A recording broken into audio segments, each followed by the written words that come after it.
Hello అండి, గోంగూర పప్పు ఎలా చేయాలో చూద్దామండి. ఇదైతే ఖచ్చితంగా వీడియో చివరి దాకా అయితే చూడండి.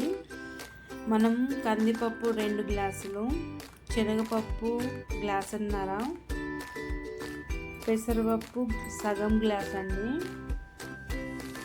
ఇవన్నీ వేసేసుకొని మంచిగా అయితే శుభ్రంగా అయితే కడుక్కోవాలండి. కడిగి కొంచెం నానబెట్టి కడగండి. ఇక పొయ్యి మీద అయితే పెట్టుకున్నా కానీ చాలామంది తెలియక ఇది తినరు, కానీ చాలా బాగుంటుందండి. మనకి ఐటమ్స్ కూడా ఏం పట్టాయి, చూసారు కదా, ఇవే ఐటమ్స్ పడతాయండి. అంతే, పప్పు అయితే ఉడికింది. పచ్చిమిర్చి మాత్రం చీలికలుగా కొయ్యొద్దండి, 2 ముక్కలు కట్ చేసి వేసేయాలి. టమాటా కూడా చిన్నగా అయితే కొయ్యొద్దండి, 4 ముక్కలు వేసి కట్ చేయాలి.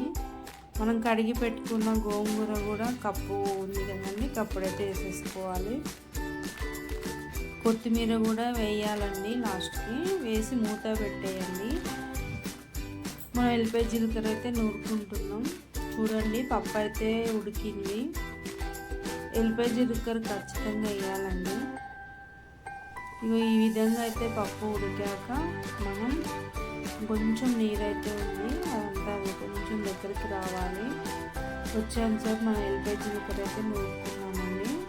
మాకు చిన్న రోల్ లేదు కాబట్టి దీంట్లోనే నూరాము. మొత్తానికి అయితే పప్పు అయితే దగ్గర పడ్డదండి. చూడండి, ఇలా వచ్చినప్పుడే మనం కారం వేయాలి. నీరు ఉన్నప్పుడైతే అస్సలు వేయద్దు. గోంగూర పప్పులో కారం ఎక్కువ వేస్తేనే చాలా బాగుంటుంది.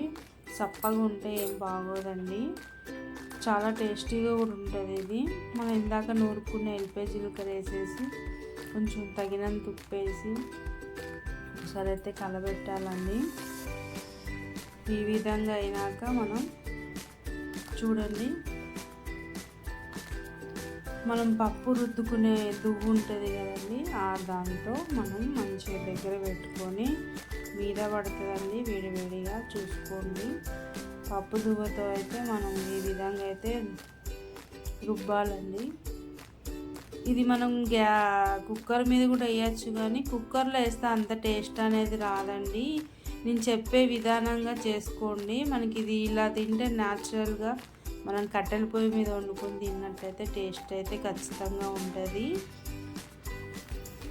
మనం పప్పు అయితే అయిపోయింది కదండి, మనకి పోన్కి అయితే పెట్టుకుందాం. 2 గంటల నూనె అయితే వేసుకోండి, బాగా అయితే వద్దు.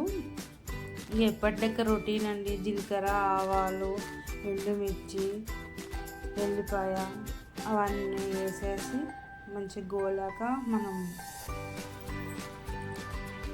ఈ విధంగా అయితే కావాలండి. అయినాక అప్పుడు పోపు వేసుకొని మూత అయితే పెట్టుకోవాలి. అంతేనండి, సింపుల్గా గోంగూర పప్పులు రెడీ. ఈ వీడియో కనుక నచ్చితే లైక్ చేయండి, షేర్ చేయండి, సపోర్ట్ చేయండి ఖచ్చితంగా.